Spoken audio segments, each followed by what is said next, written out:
Magandang hapon. So yung lisensya nyo po ay nasa LTO. Opo, Magkano po yung multa? Lisensya? 1M po. Sa lisensya nyo? Opo. 1M? Bawat isa po sa amin po. Opo. Naku po, laki. Kala ko sana 1,000 ako nang tutubos. Tulong na lang sa inyo. Kasi yung may kasalanan naman talaga yung boss. Opo. Yung boss hindi minultahan? Yung kumpanya? Kayo lang? Kami po. Binakbak din po yung plaka. Teka muna, mali ata. Dapat kung merong multahan ng 1M, dapat yung bus company na merong perang pang bayad. Bakit yung mga driver? Tama po, Idol. Attorney Paul Austria, sir, ng LTFRB. Sir, yung nakikita kong problema at hindi makatarungan, yung bus company, inutusan itong mga driver nila na mangoloro, walang multa. Ang tanging sanction lamang ay bakbakin yung plaka, samantalang yung mga driver, tig 1 milyon ang multa sa kanila. Hindi ata patas. Opo. As far as LTFRB is concerned po, kasi kami po sa prangkisa lamang, number 1 po ay fine o multa ng 1 million, impounding of the bus unit for at least 3 months. Yun pong prangkisa ay maaari pong makansela o ma-revoke. Okay, good. I like that. Pero sa kaso po dito ngayon, yung ginawa ng Operation LTO, bakbak plaka lang po ang ginawa sa boss, pero doon sa mga driver, tig 1 million. Ang gusto ko mangyari, dapat yung bus company, multahan din ng milyones. Pero napakalaki po ata 1 million para sa driver. Of course, hindi ko kinukonsinti itong mga driver ng nguloro. Yes po. Pero wag naman 1 milyon. Alam naman natin na walang kakayahan yung mga bus driver, jeepney driver, na mag-produce ng 1 million. So therefore, kung wala ka may bigyan ng 1 million, forever ka hindi makakapag-drive. Mali ata. Kung meron mang painan ng malaki, yung operator. Senator, ito po yun. Yung bus po namin, hindi po siya colorum. Nakarehistro po siya, may prangkisa po siya. Rehistrado po yung unit. Kaya nga po nag-contest po ako sa LTO. Nung time na pagkakahuli po ng bus, hinuli po yan, December 29 po, 2024. Out of line daw po. So koloro pa rin po yun. Ang linya po kasi ng bus, Senator, Pasay to Hagunoy. Okay. Di ba po, dumating po yung pagkakataon po na ipinagbawal po yung bus po sa EDSA ng MMDA. Okay. Ngayon po, dumadaan na po kami ngayon sa Skyway. Pagdating po sa Skyway, bababa po kami sa Quezon Avenue, pabalik po naman ng Cubao. Sa mga looban na po kami dumadaan para makabalik lang po sa Cubao para po mag-refuel at makapag-ingreso po yung mga driver-conductor. Aha. Ngayon po ganito, mag-refuel, mag-ingreso po yung driver-conductor dito sa Cubao Terminal dahil terminal naman po namin ito. Nag-inspect po ngayon yung LTO NCR during the time. Ngayon po, nakapila po yung bus dito po sa terminal po ng Baliwag para po sana makakuha pa ng pasahero dahil sayang naman po yung magiging biyahe papunta po ng Hagunoy, Bulacan. Kinontest ko po, nagkaroon po kami ng contest, nag-submit po kami ng papeles sa motion, nag-motion po kami, na-denied po ng 2 beses yung motion po namin. Attorney Garrett, imbestigahan natin siguro to sa hearing, isama natin. Yes, sir. Kasama po natin sa pagtawag to. We're actually drafting a resolution to, to exercise oversight rights doon po sa NCAP, no? Kasi kasama po yan sa enforcement. So tignan po natin, sir. We can join it with that resolution po. Patawag natin MMDA din kasi kung totoo talagang yes, po, sir. Yes, kailan ba pinagbawal yon? And then patawag din natin yung LTO. Yes, LTFRB, we can Baliwag. Also, I suggest, Senator, we also subpoena the footage po, no, nung pagkahuli because sa proliferation nga po ng ating mga CCTV sa kalsada dahil sa NCAP, baka makita po natin yung actual arrest. So we will get the details also from the complainant po. Ayun. Okay, at ito yung sinasabi natin, na pag-usapan natin na kahapon to, Attorney Garrett, if you remember, na dapat lahat ng mga traffic enforcer, kasama na dyan LTO, kapag sila nag-operate ng huli, meron silang body-worn camera para malaman natin kung tama ba yung proseso ng ginagawa nila sa panghuli sa kanilang operation. Tama po, sir. Especially po ngayon, marami pong Pilipinong takot pa sa NCAP. So to secure everybody from from yung unwanted fears, dapat may body cam rin po sila. Attorney Wendell Dinglasan, una po, congratulations po. Successful po yung ginawa niyong operation dahil nga nahulihan niyo po itong Baliwag Transit. Now, mukhang hindi ata fair.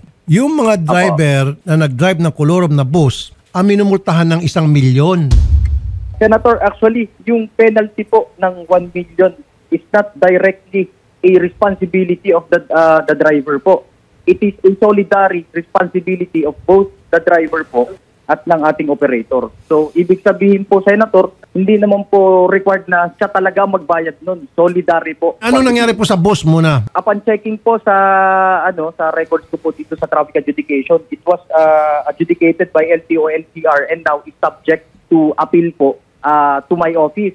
Nakakonfiscate po ang plaka at saka po ang lisensya, Senator. Kung totoong kolorum, sir, advice ko, dapat meron kayong impounding area kasi kung plaka lang, pwede namang mag-produce ng ibang plaka dyan. Alam ng LTO. Tama po kayo, Senator.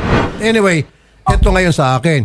Ang paliwanag nung baliwag, pinagbabawal kasi dumaan ang mga boss sa EDSA at maalala ko at one point in time, meron kang ganong direktiba. Kaya gumamit sila ng Skyway para makapunta ng Cubao hanggang sa sila ay makapag-entrega. Opo. Senator, ang masasabi ko po dyan sa allegation po ng ating operator is that kailangan po niyang i-produce yung document galing LTFRB na inaalaw po siya sa ruta ng Skyway. Okay. Kahit na merong direktiba ang MMDA na bawal na dumaan sa EDSA kasi dapat dati sa EDSA ang daan nila, di ba? Para papunta ng kanilang terminal. Dahil may direktiba na sa mga bus na wag dumaan sa EDSA, so gumamit sila ng alternate road. Yes po, Senator. Kasi kung may ganun pong direktiba po ang MMDA natin, yung ating pong LTFRB, maglalabas po yan ng memorandum or memorandum circular to amend the current structure o route structure po ng ating mga base.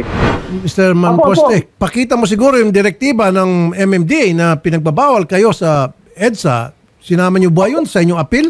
Apo, Senator, ito po ang explanation ko po dyan. Nung araw po kasi, nung hindi pa ibinabawal yung bus na magdiretso ng EDSA, Hagunoy to Pasay po, dediretso lang po kami ng EDSA, papuntang Pasay. Pag ikot po ng Pasay, babalik po ulit kami dito sa terminal sa Cubao para mag-refuel at mag-ingreso po yung mga konduktor at saka driver. Then, yung ibinabang direktiba ng MMDA na bawal na yung mga bus sa EDSA, kuha kayo niyan ng documentation from MMDA at yan po isama niyo po sa inyong apila. Senator, ayun po yung kasawag nilang gentleman's agreement po nila MMDA nung araw po. Anyway, magkakaroon po ng hearing tungkol dyan. Pag-uusapan po namin yan. Okay? For the meantime, meron kang multa na 1 million. Siguro naman pag nanalo ka, baka i-refund yung pera. Ilan bang boss? So 2 million, 2 boss. 2 bus po, opo. Attorney Dinglasan, paano ito? Attorney, yung mga lisensya nito mga driver, hanggang kailan ba? Hanggat hindi nababayaran. So hindi masusoli yung lisensya nito mga driver. Actually, Senator, unfortunately, tama po kayo. Hanggat hindi po nase-settle yung violation po, whether it is dismissed or nakapagbayad po sila, hindi po may ilabas yung lisensya kasi kasama po sa evidence at saka sa confiscated item po. I understand that. Senator. Sige, ganito na lang po. Ituloy-tuloy niyo lang po ang inyong investigasyon at siguro po tumawag din po kayo sa MMDA kung totoo po yung aligasyon na pinagbabawal tumambay sa EDSA yung mga bus. Yes po, Senator. Actually, pati po sa LTFRB, makikipag-coordinate po kami kung talagang yung route structure po na bago. Very good, very good. Kailan po lalabas yung resolution? Nasa table ko na po ang appeal. Kakasend po, sinend po nung July last week ng LTO NCR. Ipapacilitate ko na lang po na imbestigahan kaagad yung kaso po. Sige po, bilis-bilisan niyo po kasi itong mga driver, hindi sila nakapaghanap buhay. Kawawa naman. Tama po kayo, Senator. Yes po. So kaya ho ba tapusin yan in less than a week? Opo, sige po, Senator. At atin pong pagtutulungan na lang po ng ating mga abogado dito sa traffic adjudication. Mr. Yes, sir. Mancoste, Senator, pag hindi kayo guilty, of course, ma-release yan yung boss ninyo at maililift yung fine, yung multa. Pero pag guilty kayo, hindi ako makikialam. Opo. Salamat po, Senator. Sige po, thank you po. Sir, for now, may kaso kasi ayokong pakialaman yung proseso. So ayokong maging masok dyan. Kaya magkakaroon ng hearing para imbestigahan ko kung tama ba yung proseso at tama ba yung inilatag ng sistema sa pag-ooperate sa mga kolorum, yung mga hindi na pinapadaan sa EDSA, dumaan sa ibang rota, inuhuli. So that has to be investigated. So for now, there's nothing, wala akong magagawa dahil gusto ko pong galangin yung proseso ng LTO. Kaya nga ang magawa ko lang ngayon, pinapabilis ko po yung proseso. Sana po in less than a week, matatapos ng resolution, malalaman natin kung anong totoo. Kaya nga po. Sige po, Senator. Okay. 8 months na rin po kasi sir, kami naghihintay na ma-release yung lisensya na. Attorney Dinglasan, 8 months na pala, ang bagal nyo naman dyan. Senator, kakadating lang po nung appeal sa ating opisina. Ang matutulong ko po dito po sa opisina ko since nag-exercise na po kami ng jurisdiction, papabilisin ko po ito. Siguro po, gusto ko by next week, tapos na po ito. Opo, Senator, mag-update po ako sa inyo, sa inyong mga Good. tao. Okay, hindi tayo sir, ilang araw na lang. Total, nag-antay na kayo ng 8 months. So ito, another 2 days lang siguro. By Monday, okay na yan. Malalaman natin ng resulta. Okay. po, Senator. Maraming Sige po. salamat po. Punta ko kay Odette kung ano po Salamat may tulong namin sa inyo for the meantime, ha? Okay po. Salamat, Salamat po, po. Senator. Salamat.